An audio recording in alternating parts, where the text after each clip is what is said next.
We glorify the name of the Lord who liveth forever and ever. Good evening once again, and good morning and good afternoon, depending where you are watching the video right now. My name is your brother Abraham Ngozi. I am here to speak about what the Lord has impressed in my mind and the revelation that God has been giving me concerning what is going to happen very soon. Last year, by the November last year, God gave me a revelation where I saw people turning to zombie. Within a twinkling of eyes, people that I was speaking turned to zombie. All mankind turned to zombie in that dream. But God helped me to overcome that power of zombie. Now I want to talk about that another lockdown is coming. That you may get ready for another lockdown that is going to take place any moment from now. The World Health Organization has warned us. They keep on warning us. Not that they are warning us, but they are telling us what is going to happen. What maybe they have prepared that is going to happen very soon. Child of God, we need not to sleep this time around because we are in the end of everything. We need to get ready and get ready and get ready. A time is coming when we cannot be able to go and buy or sell except he that has the mark of the beast or the number of his name. So therefore we need to get ready. I want to take us to the Bible in the book of Genesis 37. Let's see what happened to Genesis 47. Genesis 47 verse 13 says, "And there was no bread in all the land, for the famine was very sore, so that the land of Egypt and all the land of Canaan fell by the reason of the famine." Verse 14, "And Joseph gathered up all the money that was found in the land of Egypt and the land of Canaan for the corn which they bought, and Joseph brought the money into the house, into Pharaoh's house." You see, in the time of crisis, they are telling us that you should not make a crisis to be a waste, which is management by crisis. We are in a war of management by crisis. The war going on in Ukraine between Russia and Ukraine is a management by crisis. All the things happening in the world today is management by crisis, total control, and also to reduce population. The Bible says here that there was famine in the land of Egypt, that people cannot see bread to eat again because the famine was very great, and that caused the land of Canaan and the Egypt, it was in very great trouble. And what happened? Joseph gathered the whole money in Egypt and Canaan and give it to Pharaoh. Total control. Money is being controlled by government. Remember, Joseph was a religious leader while Pharaoh was a government. This is joining the church and the state. It's going to repeat itself again. The Bible says, verse 15, "And when money fell in the land of Egypt and in the land of Canaan, all the Egyptians came to Pharaoh, Joseph, and said, 'Give us bread, for why should we die in thy presence? For money felleth.'" You see, when money felleth, people came to the religious leader of that time, which was Joseph, and said, "Please give us food. Why must we die?" Look at what Joseph replied to them. And Joseph said unto them, "Give us your cattle, and I will give you for your cattle, even if money faileth." Verse 17, "And they brought their cattle unto Joseph, and Joseph gave them bread, exchanging for ox, and for flocks, and for cattle of herds, and for axes, and he filled them with bread for all cattle for that year. These people told Joseph, give us food, let us eat now. And Joseph said, please, if you want me to give you food, give me your cattle, give me all your belongings. And they give it to Joseph, and Joseph gave them food for that 1 year. Total control, cashless society. Then verse 18 says, and when the year was ended, they came unto him the second year and said unto him, we shall not die hid from thy Lord. How that our money spent, my Lord also has our land of cattle. There is out left in the sight of my Lord, but our body and our land. These people came to Joseph and said, oh, Joseph, now the food that you gave us in 1 year has finished. Right now, we need you to help us.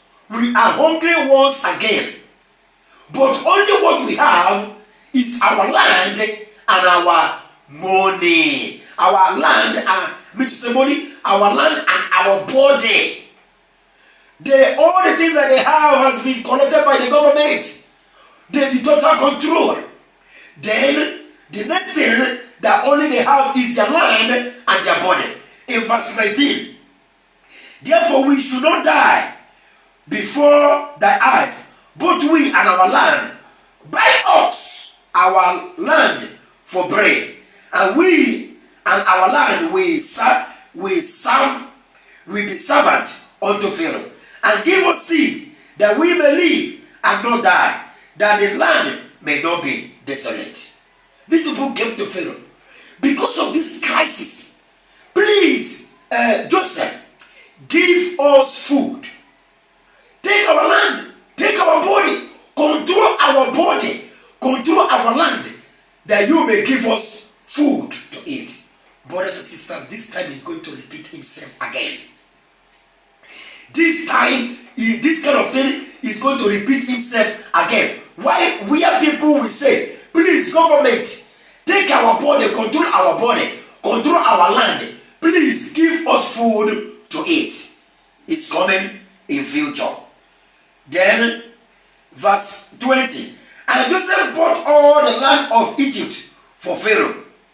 For Egypt sold every man he filled because of the famine prevailed over them, so that the land become Pharaoh's. Joseph bought the land. When the people came to Joseph and said, please buy our land, buy our body also, give us food to eat. And Joseph bought the land. Joseph bought their body for them to have food for them to eat. Child of God, you see the things going on in the world today is telling us a tribulous time is right upon us. We need to get ready. We need to get ready. Isaiah 24 verse 8, 9 and 10. You will see another lockdown. You will see that God prophesied that a time is coming when the people cannot be able to go out or to come in. Another lockdown coming in future now will be more severe than ever. Get ready. Watch the video I'm going to show. You will see that the world is the end of everything. We are probably one of the last generations of Homo sapiens. Within a century or two, Earth will be dominated by entities that are more different from us than we are different from Neanderthals or from chimpanzees. Because in the coming generations, we will learn how to engineer bodies and brains and minds. These will be the main products of the economy, of the 21st century economy. Not textiles and vehicles and weapons, but bodies and brains and minds. Now, how exactly will the future masters of the planet look like? This will be decided by the people who own the data. Those who control the data control the future not just of humanity, but the future of life itself. Because today, data is the most important asset in the world. Now, why is data so important? It's important because we've reached the point when we can hack not just computers, we can hack human beings and other organisms. There is a lot of talk these days about hacking computers and email accounts and bank accounts and mobile phones, but actually we are gaining the ability to hack human beings. Now, what do you need in order to hack a human being? You need two things. You need a lot of computing power, and you need a lot of data, especially biometric data. Not data about what I buy or where I go, but data about what is happening inside my body and inside my brain. Until today, nobody had the necessary computing power and the necessary data to hack humanity.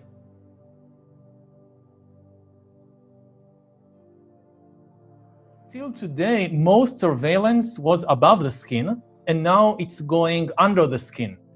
What I mean by that is that until today, most surveillance, whether by corporations like Facebook or Amazon, or whether by governments, it was mostly about what you do in the world, where you go, who you meet, which TV shows you see, which news you read online. But they didn't look under the skin what's happening inside your body, inside your brain. Now, the main thing we want to know is actually inside the body. We want to know whether you're sick or not, whether you have COVID-19, what's your body temperature, your blood pressure, your heart rate. And this changes the nature of surveillance. Of course, at present, the focus is just on the disease, but feelings are biological phenomena just like diseases. The same surveillance that can tell whether you have COVID-19 can also tell when you're angry, when you're joyful, when you're bored. So if you're now watching this interview and you have, say, a biometric bracelet on your wrist that monitors what's happening in your body, I could know whether you agree with me or not. Whether you think that, oh, this is scary, or nah, this is crazy. What is this guy talking about? Whether you are bored or whatever. Now imagine 10 years from now in a place like, I don't know, North Korea, when every citizen has to wear a biometric bracelet 24 hours a day. And if you watch a speech by the big leader, you can smile and you can clap your hands, but you have no control over what's happening inside your body. If you're actually angry about the big leader, they will know it. This is a kind of totalitarian system that even George Orwell didn't imagine in 1984.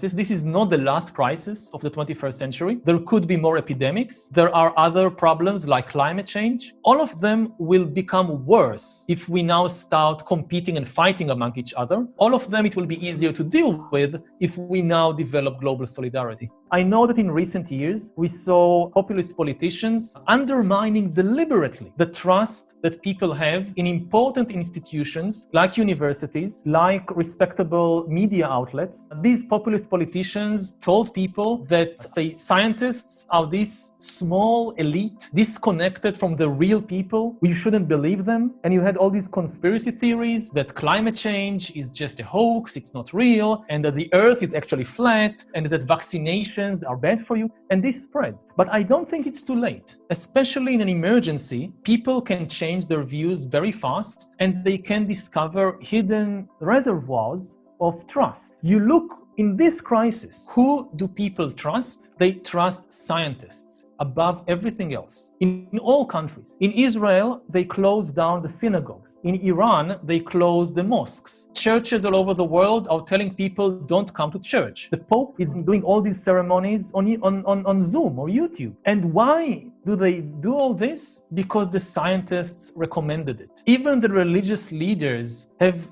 trust in the scientists in this moment of emergency. And I hope people will remember it after the crisis is over, that this is where you go to get really reliable information. This is who you trust in an emergency. So when this crisis is over, and in a year or 2 years, scientists come and warn us about, say, climate change, then we don't say, oh, this is just hoax. These scientists, why should we believe them? Remember, who do you believe today, even after the crisis is over?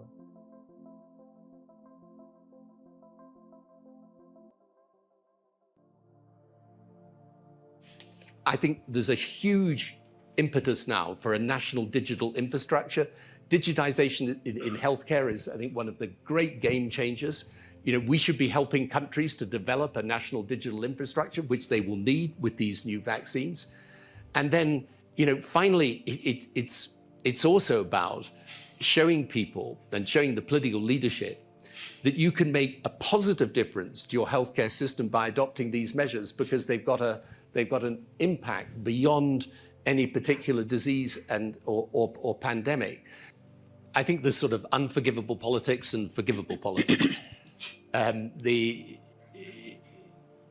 The unforgivable politics is turning a public health issue into a political issue. I mean, I remember at the beginning of the onset of COVID, people saying, well, what do you think of the politics of COVID? How serious is this disease? And I was like, well, you asked me about the politics of the disease. I mean, it's a disease. I don't know. You go and ask someone who knows. So what's unforgivable is turning things like whether you wear a face mask or not into a political issue. That is unforgivable and stupid. And I also think this issue to do with the technology and the digital infrastructure, I just want to emphasize how important I think that is. Because in the end, you need the data. You need to know who's been vaccinated and who hasn't been. Some of the vaccines that will come on down the line will be there'll be multiple shots. So you've got to have, for reasons to do with the healthcare more generally, but certainly for a pandemic or for vaccines, you've got to have a proper digital infrastructure. And many countries don't have that. In fact, most countries don't have that. So again, you've got to say, okay, who are the people that can make this happen? How do you get the right partnerships in place? So my view is, this is what I'm arguing with that should happen in the G20 particularly, I think, which is, I mean, G7 is an important forum, but the G20 is the broader forum, is you've got to work out what is it that you want to achieve in order to make sure that any future pandemic is properly handled, and what are the partnerships that you're going to create in order to ensure that the answers you get are the right answers. And then you're going to have the mechanisms of implementation. It's a great pleasure to be part of this signing ceremony for the WHO Global Digital Health Certification Network uptake ceremony. The COVID-19 pandemic highlighted the value of digital health solutions in facilitating access to health services. While the emergency phase of the COVID-19 pandemic is now over, investments in digital infrastructure remain an important resource for health systems and for economies and societies at large. Like many countries, the European Union made significant investments in COVID-19 certificates to help people move around as safely as possible during the pandemic. The European Union's certification system was used by all 27 EU member states and more than 50 other countries. Building on the success of the EU system, WHO is proud today to launch the Global Digital Health Certification Network. So thank you so much to European Union for the excellent certification system that you have transferred to us, and we have the chance to build on it. WHO will begin operations of the network today with the existing COVID-19 certificate as a global public good. Soon after, we will expand this infrastructure by incorporating other use, such as a digitized international certificate of vaccination, routine immunization cards, and international patient summaries. WHO will continue to work with all regions to ensure that the network is accessible globally. incorporating relevant experiences and standards from other countries and regions. The Global Digital Health Certification Network will be an important part of our efforts to strengthen health systems and support our member states to prepare better for the next epidemic or pandemic. The network could also play a crucial role in cross-border humanitarian situations by ensuring people have access to their health records and credentials as they move across borders due to conflict, the climate crisis, and other emergencies. WHO would like to thank again the European Commission for its partnership and support, and for advocating the EU member states and other participants that they migrate to the WHO network. I also thank the EU and WHO teams who worked hard to bring us to this moment. We very much value the European Commission's technical and financial support, and we very much hope that support will continue. WHO looks forward to implementing this administrative arrangement and furthering our collaboration so that all member states can equitably reap the benefits of this vital digital public infrastructure. The pioneering digital partnership we are launching today is the opening of a new chapter in our partnership. The WHO is a cornerstone of the global health architecture and an indispensable ally for our European Health Union. For the European Health Union, today is also an important day for our contribution to global health. A central pillar for the EU's COVID response is the EU Digital COVID Certificate, which is now being scaled up to global level. This was developed in record time in the most difficult period of the pandemic. This unique open source system built on the power of science to get our economies and our societies moving again. It showed our citizens the light at the end of the tunnel and protected at the same time public health amid the uncertainty of the pandemic. And this EU success story quickly became a global standard. We worked hard with all our international partners to ensure that their national certificates could be recognized under the EU COVID certificate framework. Today, the framework has already been taken up by almost 80 countries. It is truly an example of what we can achieve when the world comes together.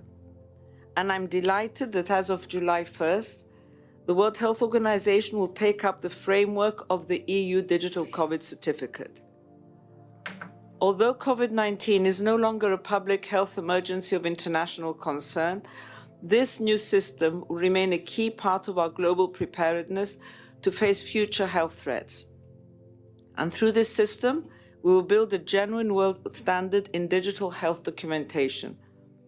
Its global successor, the WHO Global Digital Health Certification Network, is the new chapter in the development of digital health. And as the pandemic has shown us all very clearly, digital health does have the ability to transform healthcare systems around the world and deliver better healthcare to citizens. And all you need in order to systematically hack millions of people is just their data. That to hack people means to know people better than they know themselves. Right. To somebody in San Francisco, in Beijing, knows you, knows more about you than you know about yourself, about your medical condition, about your mental weaknesses, things that you did 5 years ago, 20 years ago, you completely forgot about them, they know it. Right. This is something we never faced before. Not even the KGB could do it. Right. And if we allow this kind of data to be accumulated by a few corporations or governments, the result will be really the end of democracy in the free market and the creation of new kinds of totalitarian regimes or total surveillance regimes in which somebody knows you better and can therefore manipulate you and can therefore predict what everything you're going to do.